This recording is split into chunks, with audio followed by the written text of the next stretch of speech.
All right, welcome. So there is a prompt on the slide here. So please put in the chat your name, state, community, your role, whether you work with civil legal attorneys or not, and something you hope to learn today. So please enter that in the chat as we get started.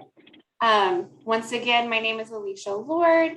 I'm with NCAL. We're helping to facilitate today's presentation. If you do have any technical issues, please put those in the chat, and I will put my email and phone number in there if you want to contact me more directly. Oh,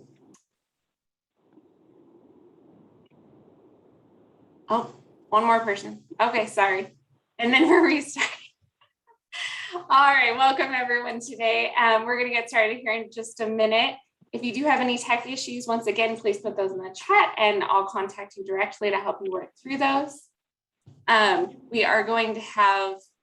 going to try to have some interaction today, so please feel free to use the chat, raise your hand if you want to speak out loud and we'll unmute you. We will also have an evaluation at the end of the presentation. Please fill that out. Let us know how the presentation went. And also if you have any ideas for future topics or additional TA that would benefit your community and your project. And with that, I will turn it over to Kylan. Good afternoon, everyone. Glad to see all the familiar faces, and thank you for joining us today for our webinar on the role of civil attorneys within the E-MDTs. Today we have with us Deena Schwartz from the New York City Elder Abuse Center. She is the E-MDT coordinator for the Bronx and Brooklyn teams, as well as the civil legal case consult person at NYSEAC. So without further ado, I will pass this on to Deena. Thanks for joining us. Thanks, Kylan. So I see a couple of you have put in some information from the prompts that I have up on the screen. Thank you so much. If I don't address the questions that you're asking in the chat, please feel free at the end to ask them. There are some questions here that I hadn't planned in the presentation, but I would definitely be happy to talk about at the end. That also being said, since there's not a ton of people here, I am completely fine with people asking questions in the middle. If you want to put those in the chat, if it's directly related to something I'm talking about, and if it's completely off topic, maybe we'll save those for the end. But thank you for being here. A little bit about myself, other than what Kylan said. I am an EMDT coordinator, but also for the 6 years prior to working directly as an MDT coordinator, I was a civil attorney, a government attorney for the Department of Social Services. And I worked directly as an attorney for Adult Protective Services in New York City and did a lot of work related to guardianships. And I used to be the government attorney that sat on the team in Manhattan, which is the team that Kylan used to coordinate. So yeah, let's get started. Again, feel free to ask questions as we go. I know when talking about law, things can get a little bit dense, but I'll do my best to keep things light. And this event's made possible by OVC. So thank you. And some learning objectives for today. So the idea is to identify the role of a civil attorney in general, understand the difference in roles between a civil attorney and criminal attorneys on the MDTs. We're going to focus not so much on the criminal aspect, but it's important to understand the difference. And then understanding how a civil attorney can assist in the service plan for EMDT cases. So the agenda really reflects that. Other than what I've already mentioned, what knowledge do civil attorneys bring and how are they an asset to the teams? It's really about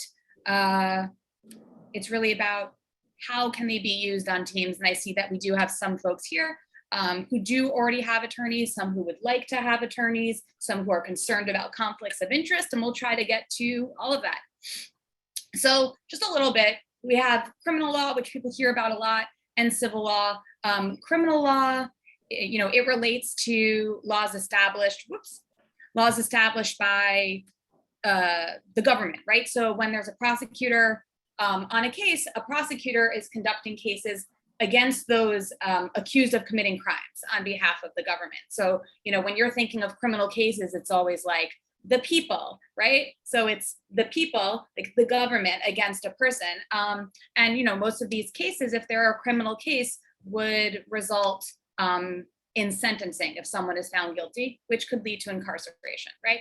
And then we have civil law, which is really, in the most general sense, anything that's not criminal. So it relates a lot to relationships between people, between entities. And it's really all the things that you could try naming in your head that's not related to crime, right? So like contracts, property things, going to family court, housing, injuries where people are pissed and want to get money from someone, right?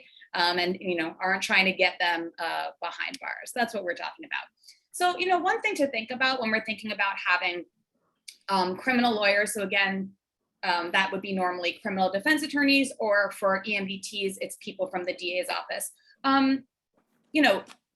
Some older adults don't want to be involved in the criminal justice system. They want alternatives.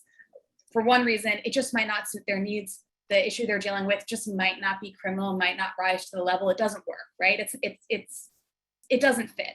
Then there's also that an older adult might be fearful to their own personal experience of family member, just historical trauma in general for people they know, people in their community. We got to remember that when we're talking about the criminal justice system, because that is very real, right?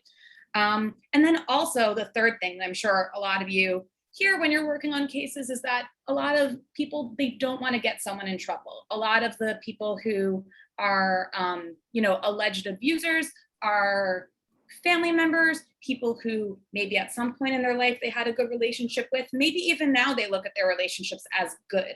So, they might want more help repairing a relationship and getting assistance for the alleged abuser in a way that perhaps the criminal justice system cannot provide. That being said, there are also still plenty of older adults who do want to use the criminal justice system. There are also alternatives to incarceration. We've had older adults speak to maybe social workers from the DA's office who talk to them what it would be like if perhaps their son was arrested because of something they did to them, and that mandated drug treatment is on the table, mandated mental health treatment is on the table. But things still do get a little bit dicey because if someone doesn't want to accept treatment as a sentence, they still could end up in jail. So, I know we're not here to talk about criminal law, but I am very passionate about that. So I just wanted to throw that out there. So what are the types of civil attorneys that we often talk about? We can sort of split them up into three different groups, the types that could come to an MDT. So first, government attorneys. As mentioned, my background is as a government attorney for adult protective services in the Department of Social Services in New York City.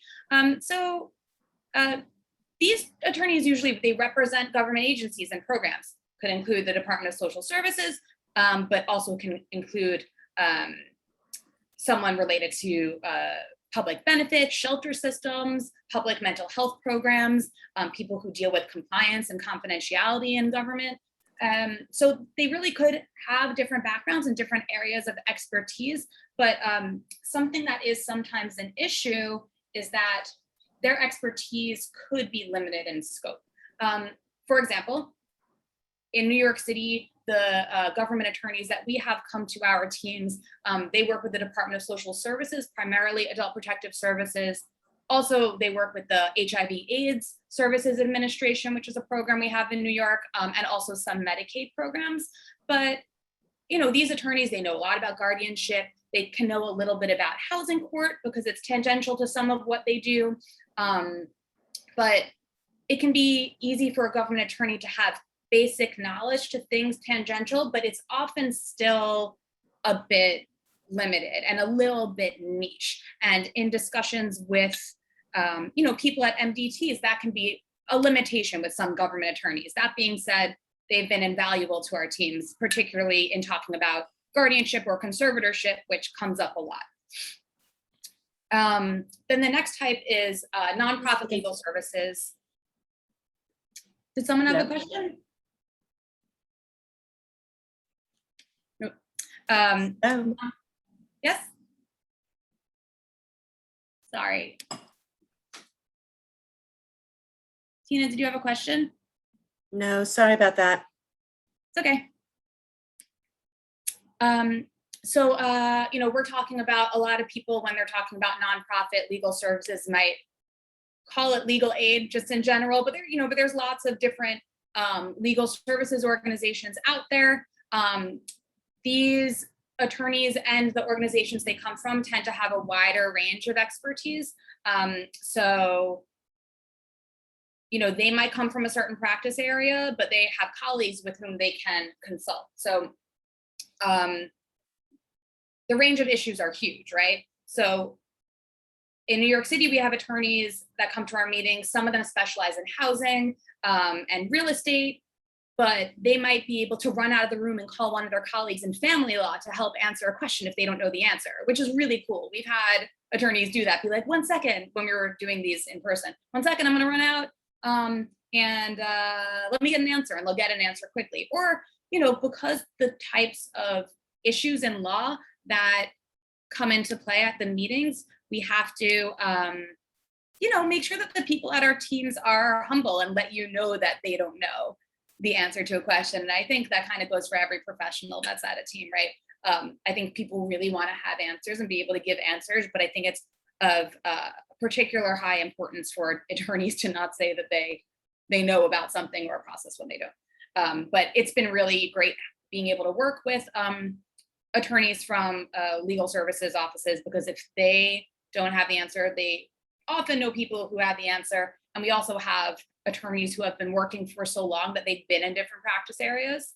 I would say that the couple of, not downfalls, but the limitations is that the types of funding that nonprofit legal services have can sometimes limit the types of services they can provide, and then therefore could limit the areas of expertise that attorney can provide or even be able to get from a colleague in the office. We're really fortunate in New York City that our legal services offices have really such a wide breadth of knowledge, but this could also be a limitation. And also when you're, talking to these attorneys about potential referrals, the person often needs to be low income. There is often an income cap. And so that can prevent later on someone from getting actual services, but it won't prevent them, the attorney, from providing advice or their thoughts on a topic. And then there's private attorneys. Private attorneys really can fill these gaps left by government and nonprofit legal services. And there definitely are plenty of gaps. There are some types of law that just aren't really handled as much by legal services or government. And I can't really give you specific examples right now because it really differs depending on the state and city that y'all are in. But what I will tell you is that in talking about bringing attorneys to teams, there are probably the most opinions regarding whether it's appropriate to bring a private attorney to a team. And those sort of run the gambit of people being concerned about motivation. Are they trying to sort of find information about the case for their client, if they're maybe working with a particular client? There are people who have felt like maybe they're going to be judged or attacked about how they do their job. There's been instances where, not within the MDTs, but outside the MDTs, a private attorney might threaten action, maybe against a social worker or a government program about them not doing their jobs well. And I think that with respect to like legal aid and the nonprofit legal services, we've never really had that type of concern with those attorneys being involved with social services organizations and with government attorneys, but has been a concern that has been voiced by people at the MDT about having private attorneys come. But this can differ from person to person. This can differ based on your policies, based on what you and your teams are comfortable with. For right now, the MDTs in New York City, we don't have any private attorneys that come or habitually come to a meeting. We just have the legal services organization and government attorneys. So, I talked a bunch about attorneys. Everyone loves hearing a lot about attorneys, but we're here talking about the multidisciplinary response, right? And so, you know, that's looking at a case holistically. We're looking at comprehensive case planning, improving access to services, you know, being creative about the way that we approach cases, and trying not to dump a case on a single person or a single service. So where do civil attorneys fit in? The layers of services that are needed to address most of the situations at the MDT, one of those layers is legal services. And so if you don't have someone who can look at the cases from a legal lens, it's really possible that there's something that's being missed. I will also say, as a benefit to the attorneys coming to the team, they also can't do everything themselves either, right? So like they have plenty, you know, I would say particularly the nonprofit legal services, they have plenty of clients coming in that might have a lot of other issues going on. They might be involved with social services. How cool for those lawyers to now be able to talk to all the folks that come to the MDTs, like have a contact at the NYPD if, or whatever police department, you know, you have a contact at the DA's office, adult protective services, aging services. Those could be people and organizations that were really distant for a while. They get the same perks that everyone else at an MDT gets, but I think people don't think about maybe attorneys needing that as much. So when we're thinking about civil attorneys at the MDTs, you know, what are the legal matters? When I was coming up with this list, it was like hard to keep it short because there's so much going on where you can get a benefit from having an attorney. So we're talking about guardianships or conservatorships, depending on where you are. Obviously, landlord-tenant issues, evictions, homelessness, harassment. And so when we're talking about harassment, this comes up a lot. So, you know, neighbors, tenants, family members, it can take many forms. And harassment can often be difficult to deal with on a criminal level. I don't know if you all have dealt with this on teams, but a lot of times if a call is made to 911 when someone's doing something that's just considered harassing level, there's very little that police can do. There's very little the DA's office can do. It's often just not really at the level of a crime. But civilly, there sometimes are things that can be done. For example, you know, in New York City, people have access to non-criminal orders of protection. I know they're called different things in different states, but you can get a limited order of protection specifically stating that someone can't do certain behaviors. And if they do those certain behaviors, then actually they are at risk of getting arrested. Then it is them breaking the law.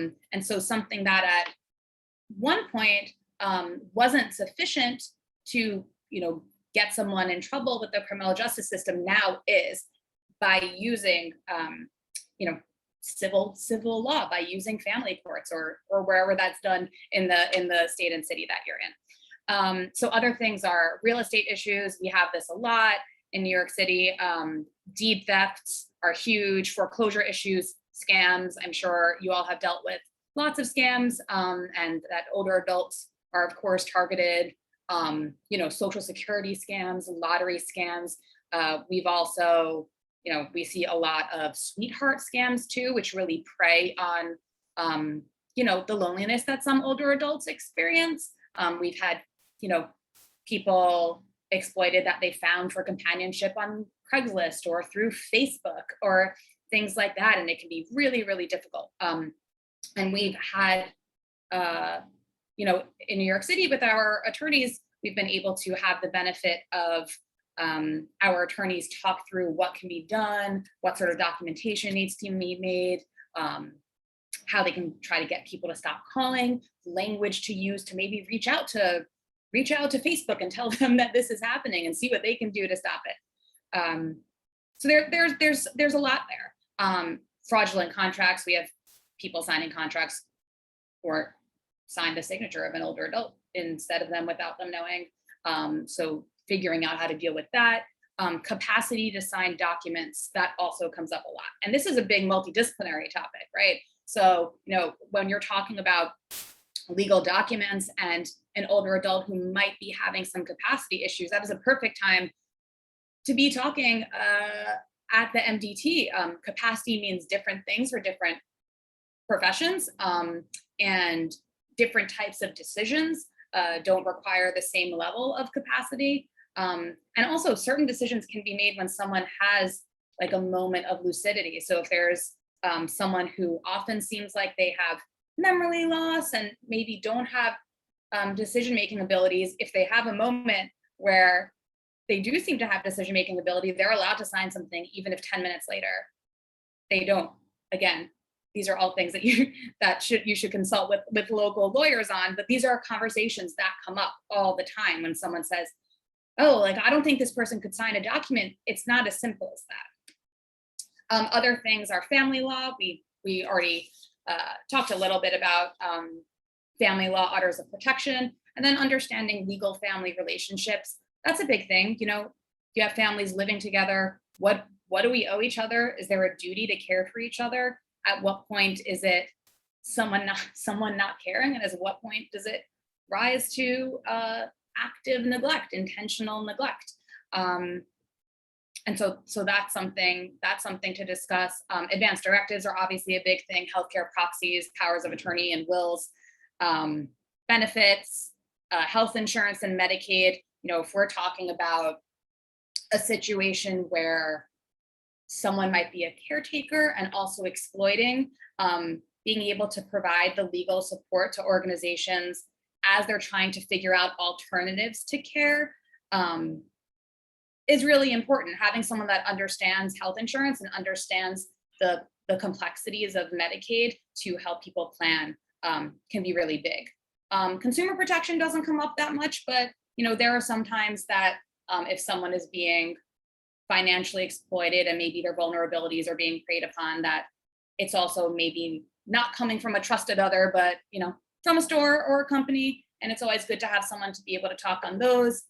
Immigration matters, and you know, depending on where you live, you may or may not be dealing with a lot of abuse cases that involve immigrant populations. In New York City, of course, we have huge immigrant populations, you know, including, we have many cases where undocumented individuals are involved, and that's a whole different landscape of what services are available and aren't available. And it's important to have discussions about providing services to these individuals to make sure that you're doing it in a way that isn't going to get them in trouble. And also being able to offer advice. Let me back up a little bit. There have been a lot of cases where there are maybe social services organizations working with undocumented individuals who are too scared to be involved in any system at all because they think that they're going to get in trouble and are uncomfortable, and it makes sense, are uncomfortable taking advantage of things that actually are available to them. So to be able to consult with people and know what's available, what they don't need to worry about, you know, information is not going to be taken, but you can still get these services is very, very important. And how great to be able to go back to your client and say, hey, like, I talked to an attorney about this, like, we're good here. So that is something that, you know, either the attorney knows or might be able to connect you with someone who can speak on those matters. And then of course there's court procedures and practices. This is a big one. You know, if a legal issue is spotted that might require going to court, now what, right? There's a big question of, okay, like, what happens, who's doing what, how is it even going to work? Also, depending on where you are, all the different courts differ from each other. So, you know, you can have a lawyer who is so experienced, they can say, yeah, technically this is a remedy we can pursue, but actually in Staten Island, they just never really allow it. We can try it, but I want to set everyone's expectations. Or you might be pursuing another remedy and say, yeah, you know, this is how it's supposed to work. However, I know that this county is a stickler for needing documented evidence. And no matter what your older adult says in court, they're probably going to need documents. Let's get that stuff together now to not slow things down. So it's such a bonus to have people who not only know a lot about the law, but might know a lot about the law locally and be able to give you an insight on how things are going to work.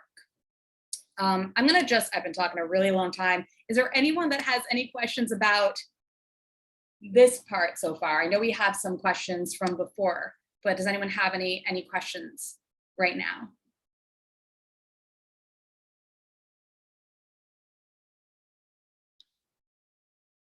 All right.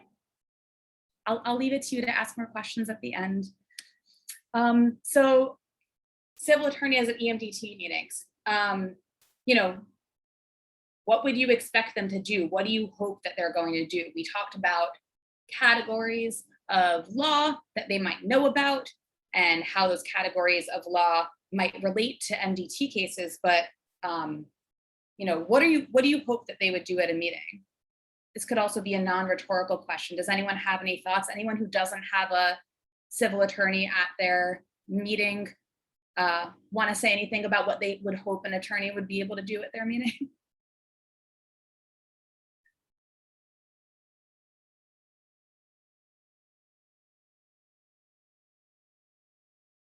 It's okay. It's fine. We got a shy group. So No, well, I'll jump in, Deena. I really feel that what attorneys provide is a different point of view, a different perspective. I think that we reason in a different way. And typically the attorneys that are on the team are also working for not-for-profit free legal service providers. So we are used to navigating a field where a lot of questions get thrown at us.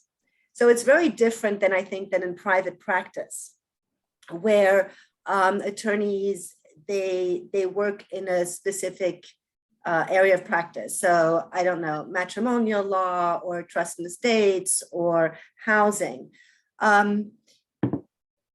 Working for a free legal service provider really means that you are asked so many different questions from so many different persons, and you meet so many different personalities, that I really think that it equips us quite well to think outside of the box and to also move the conversation forward during an EMDT. thanks, Deena. Yeah, I've heard from people who have been part of teams before and after attorneys, civil attorneys were involved, and they'd be working on a case after the attorney was involved and be thinking like, what would we have ever done? Like, how would we have figured this thing out or been able to move this case towards something that feels like a potential resolution, like without having someone think about the case in this way or look at the case in this way or know that this thing was available. Yeah, I see that someone has a general question. You can ask it now. Let's break up my talking for a little. Go ahead. Thanks. I just have a question because I'm housed in the DA's office, so we always have used our Atlanta Legal Aid, and they're a nonprofit civil attorney's office. And so coming from being a victim advocate, we've always used them.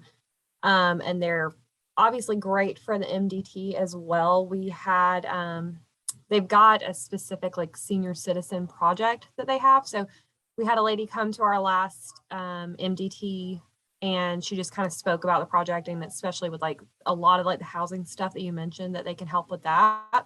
So it was just great for us to have her come talk and be able to use her as a resource from that standpoint. But so it got brought up to have them start coming to our meetings because she ended up actually helping out on a case where it was like one of the quick claim deed things that were signed over for like $1. And so they ended up being super helpful for that case. So a lot of people on our team have been like, they should start coming to our MDT meetings, or at least one point of contact or whatever. Well, now our prosecutor and a couple of other people are worried. Everyone wants them to be able to join, but now they are worried because I guess there's something with civilians not being able to join. And so now we're having to like jump through these hoops to like see if they'll be able to sign like our MOU and join. And I just didn't know if any of y'all have dealt with that, because I don't really get how they're still attorneys. So you would think they're not just like a Joe Schmo off the street. Like, I don't know if anyone else has dealt with that issue. When you say civilians, that's compared to who else? I know your house. That's the terminology that, yeah, that's the terminology that they kind of used to me. So our prosecutor, he's going to try to figure out the best way, because we obviously want them helping us. And we could still use them as a referral, but it would be a lot more beneficial if they could actually sit in when we're staffing cases, because they would be able to jump in and say like, oh, we could help with X, Y, or Z, or, that's kind of the point of MDT meetings, is to all collaborate on cases. So I just didn't know if anyone else has had that kind of like pushback, and I don't exactly know where it's coming from. I mean, we had our MDT meeting yesterday where this came up. So I don't have a lot of information. I just didn't know if anyone else has dealt with that. Yeah, we, I mean, there's definitely like other things to consider with respect to, confidentiality and really defining people's roles so that they feel comfortable. That's a separate thing. But this type of barrier that you're talking about, I'm not familiar with it. Is there anybody that's on here that has reached that? Yeah. Yeah, because they basically just were talking about how, they should not be a part of staffing cases because of the confidentiality issue. But I don't really understand the difference in having law enforcement in an MDT meeting, or, we have Live Safe, who is a nonprofit who they provide, and, they're part of it. So it just seems like kind of crazy that another nonprofit attorney would not be able to come. But I'll get more information. I just wanted to go ahead and bring it up since we were talking about it. Yeah, I will find out more and bring it back to the group lader.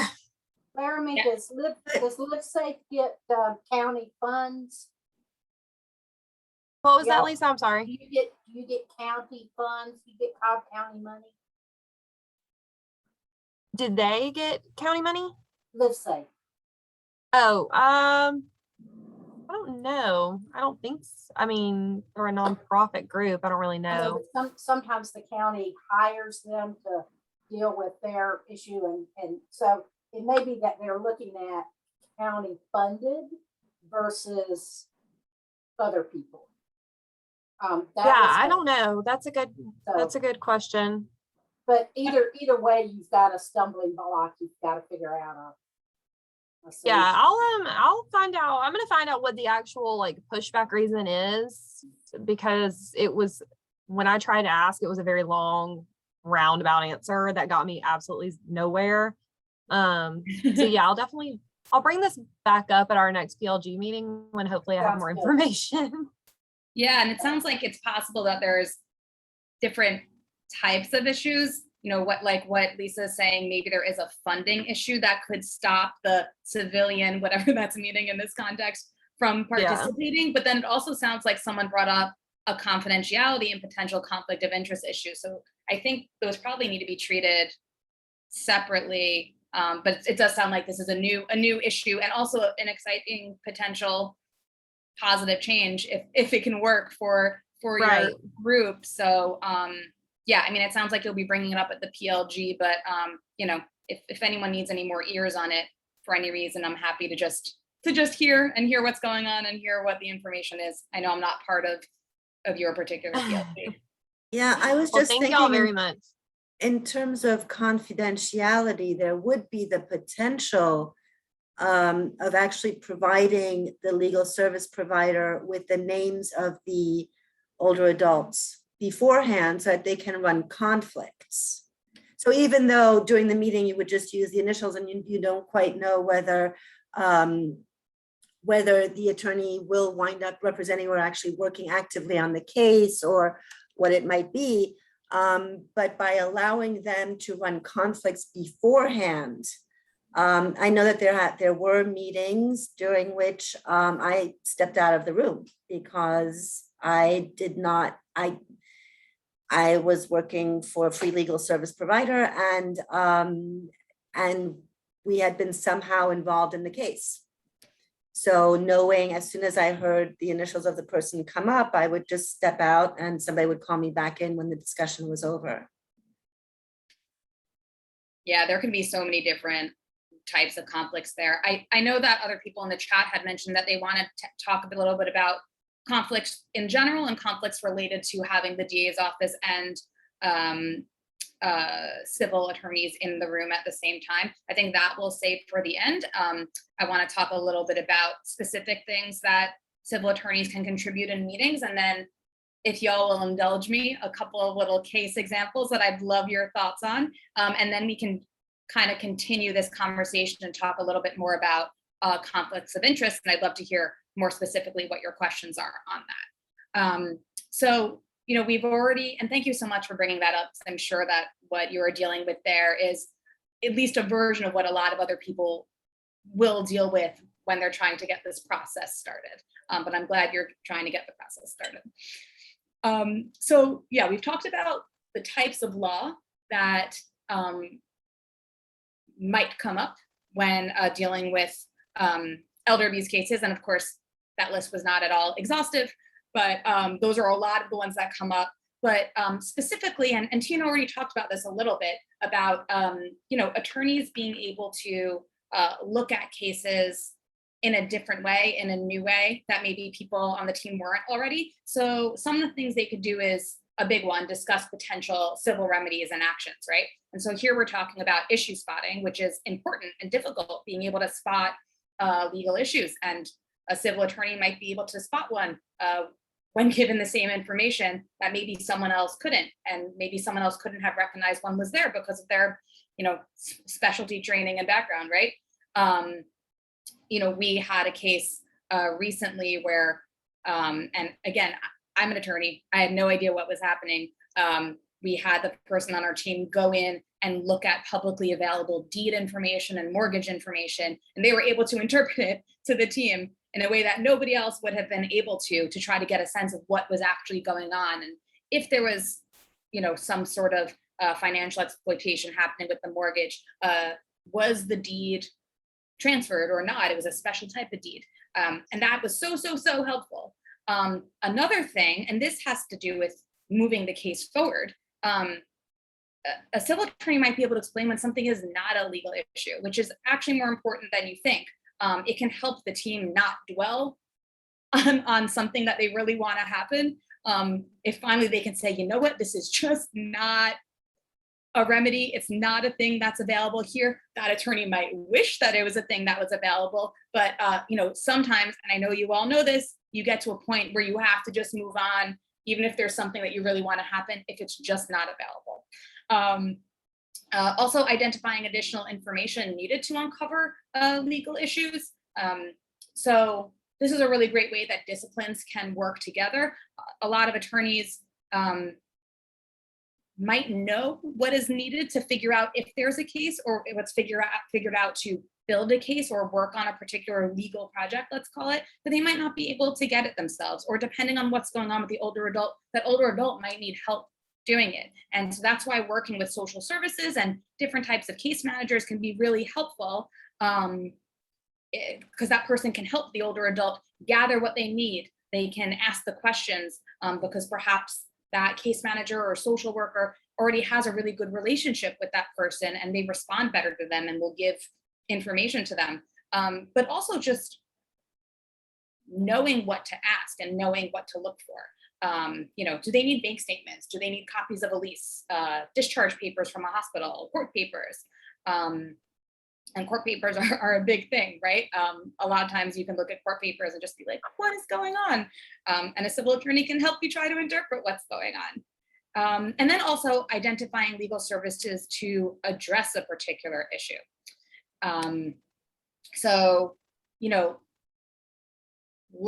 Left to without a civil attorney, it might be less likely that a program would refer an elder abuse case to a civil attorney. There was a study that was done in 2015, and it was done in, I think, in California, and it found that APS programs were unlikely to refer cases to civil attorneys. So when that APS program is perhaps working with civil attorneys and other people and can sort of make the decision as a group decision, they can be more likely to refer a case when it needs to be referred. Other things are answering questions about law and legal processes.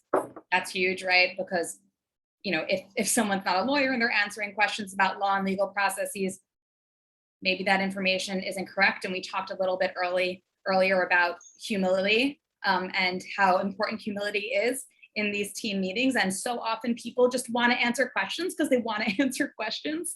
But that's not how the teams work best, right? So if you have people who don't have a legal background answering a bunch of legal questions, might not be the best thing. Just like how I, as someone with a legal background, shouldn't be answering questions about, you know, like geropsychiatry and the person's mental health, right? Let's leave that to someone with the experience.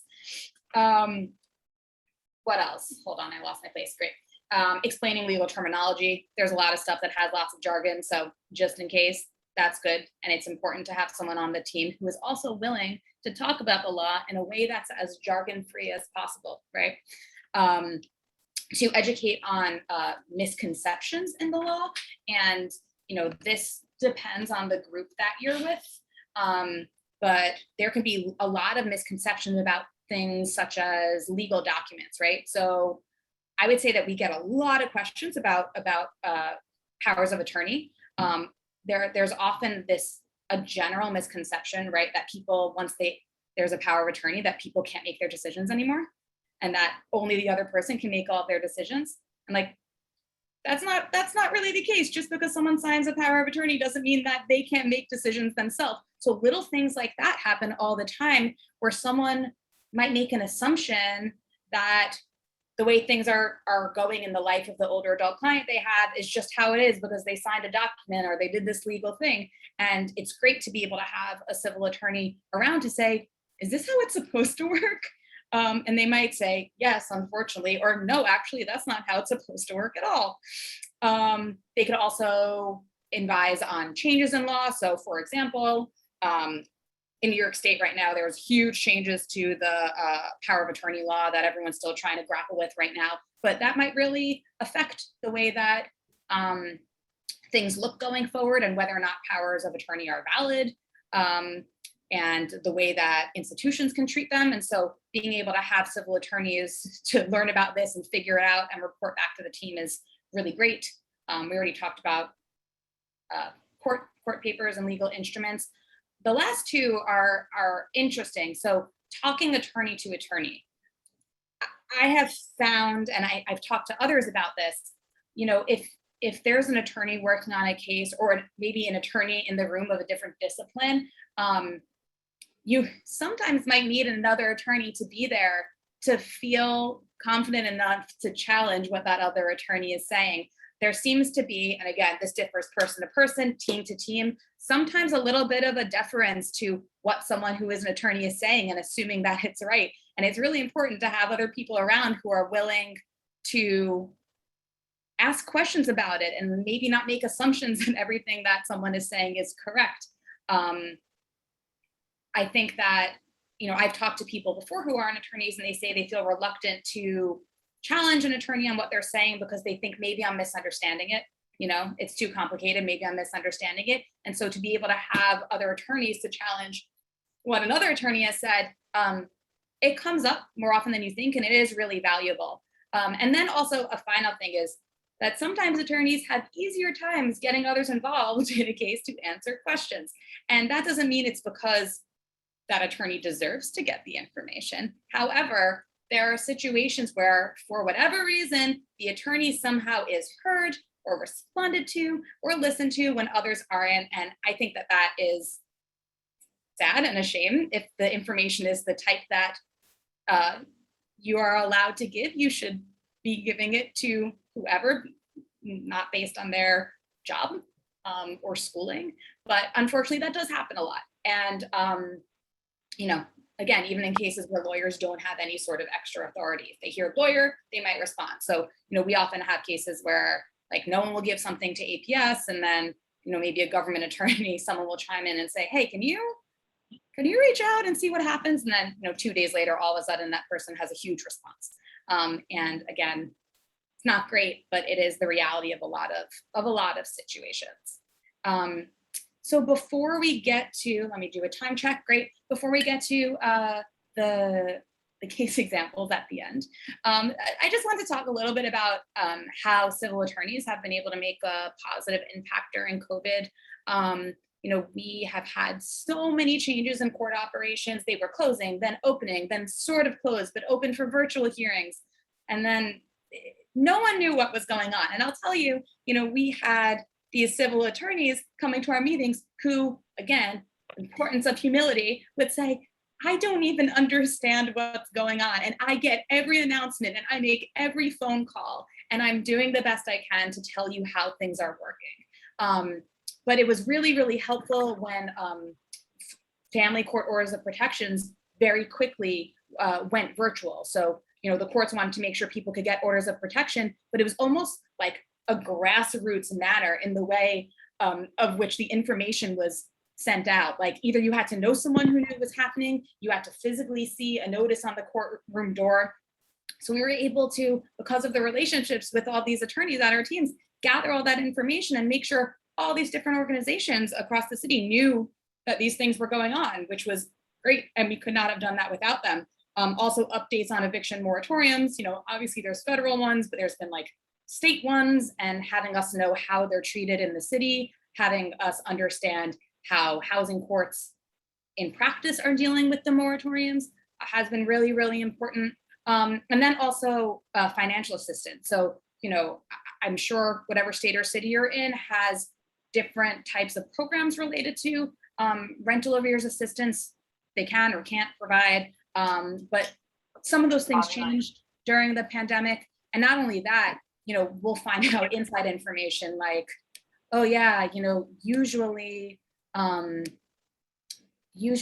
like they're real sticklers about giving this out, but right now is a great time to actually get the rental arrears for your clients because they're giving it out like candy right now. And it's like, great, now everyone knows if you're trying to get arrears grants, go get them now. And those things are really great and helpful, and you get the inside scoop.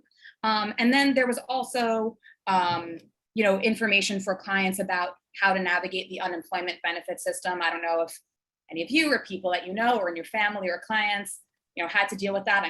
I'm certain of it because we've all had people dealing with it, if not ourselves, and it was crazy, right? Like that system was wild and always breaking, at least for us here in New York and New Jersey, really crazy. And so we had a bunch of people who, attorneys who were able to talk people through the system almost in a way that was like personal and not necessarily for their clients. And I just thought that was really lovely how amazing and available and supportive they were. All right, so we're getting up to case examples. I don't want to give it away, so I'm going to go back to this slide. Before we get up to case examples, does anyone have any questions about anything I mentioned just now that you want to talk about?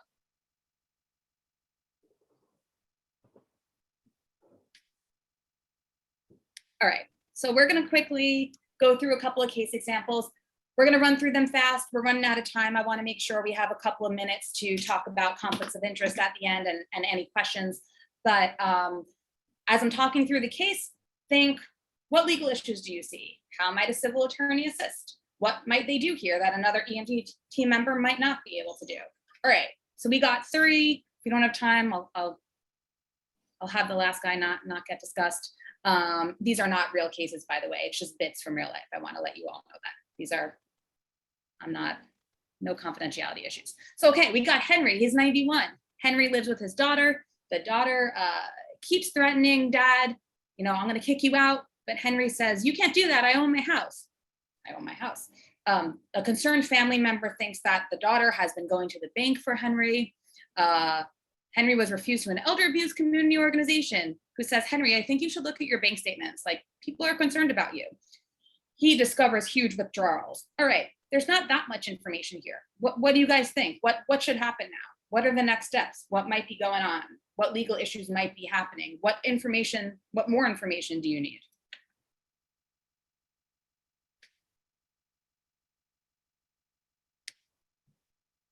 Who has the deed to the house? Phil, that is a great question because we have a civil attorney on the team who did a search of the address and turns out, surprise, 2 years ago, the daughter got the deed. What? The next question is, does Henry know this? Does he not know this? Is it a cognitive issue? Was there fraud? Did he sign something that someone told him was something else? Big legal issues. Great job, Bill. What else?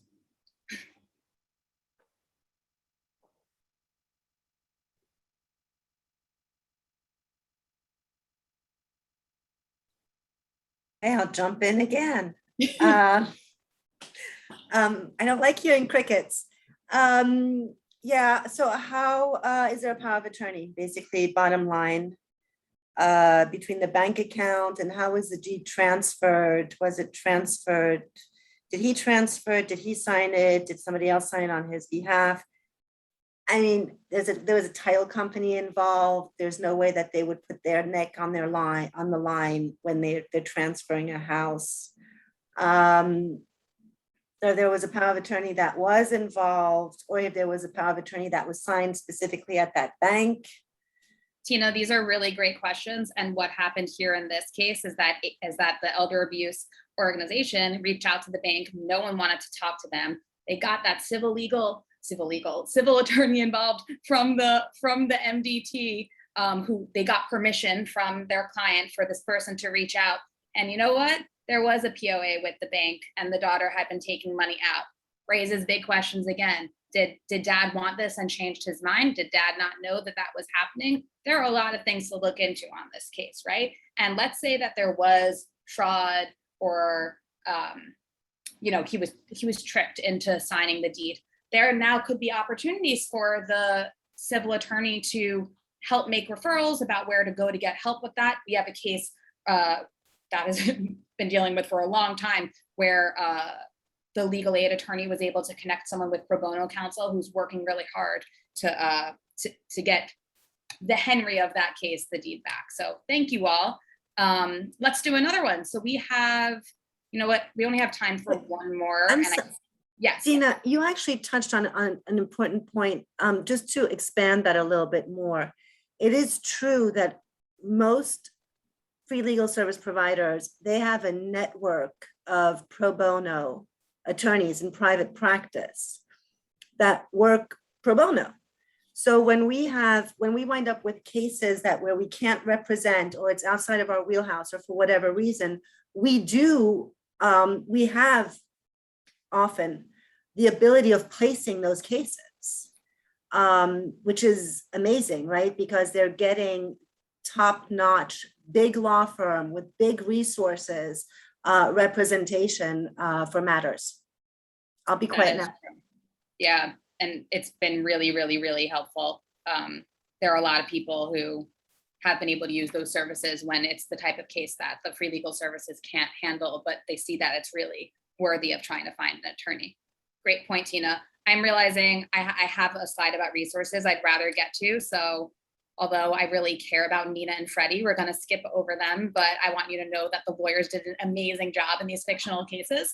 And if you see the slides and you're like, I want to know what happened in these fictional cases, you can email me. But some of the resources that I have on here, help locating attorneys. So the American Bar Association, they have a website, a lawyer referral directory. If you go in there, type in your state, it'll show you all sorts of different bar associations and different legal services organizations available in your area. Another resource that I have on here is the American Bar Association Commission on Law and Aging. There's amazing information on there about how courts, hospitals, and like social services and others work better to recognize abuse and what laws need to be really changed to help older adults access justice. And there's amazing resources on ethics and cognition and information on different laws in your area. There's also the National Center on Law and Elder Rights, which is a great hub of resources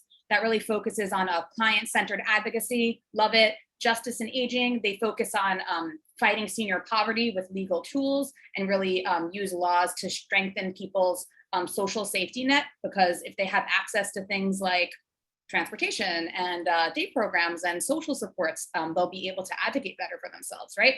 And then also the final one is a document that was prepared for New York State in July of 2018 by Risa Breckman, who used to be our executive director, and Candace Heisler, who I think has done trainings for y'all before, and it's a wonderful document on the role of civil attorneys on these teams. And I definitely read it before doing this, and a lot of the folks who responded in there are people that I know personally. So a lot of the opinions that you'll see in there are opinions of the teams that I have worked on. So definitely a helpful document. So we got a couple of minutes left. I know people had questions on conflicts of interest. Does anyone want to flesh out their question right now before we go into that?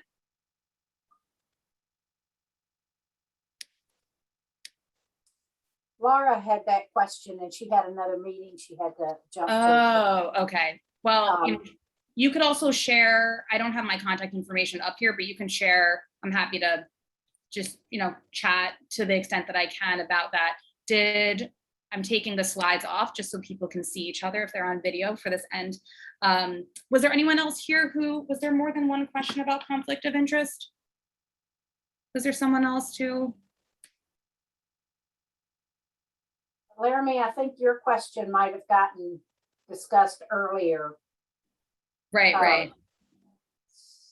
So. Got it. Is there anyone that has any other questions about any of this?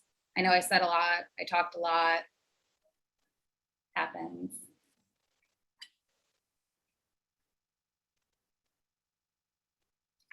Well, as you consider whether you have questions, I'm going to put my email address in the chat. Please feel free to reach out to me with whatever. I do not offer legal advice, but we can talk about whatever you want to talk about. Yeah, then I guess that's it. Thank you everyone so much. And if you care about Nina and Freddie, let me know and I'm happy to talk about Nina and Freddie. Deena, thanks so much. And Tina for jumping in. We really appreciate your work today and your wealth of knowledge that you've shared with us. Our next PLG is the 17th. So that's what, next Tuesday? Is that right? Yep. Yeah, okay. Sorry, it's one of those, I don't know what day it is kind of days. So I think it's August. So I've narrowed that down. But again, thanks everybody for participating and joining us today. And again, Deena, thank you. Phil or Grace, was there anything else y'all had? All right, everybody, as always, reach out to us if you've got any questions or if there's anything we can do for you. Take care. Thank y'all. Thank you. Bye-bye. Thank you. Bye. Hey, Laramie, oh, well, she's gone. Cobb County's school system with COVID was in the paper recently. So, Oh man. yeah, the elementary schools are just, their cases are through the roof. So I just wanted to check on her. Oh, okay. I hope everything's okay with her and her family. Well, it's a hard time to be living in the South. Mm. So, all right, everybody, y'all take care.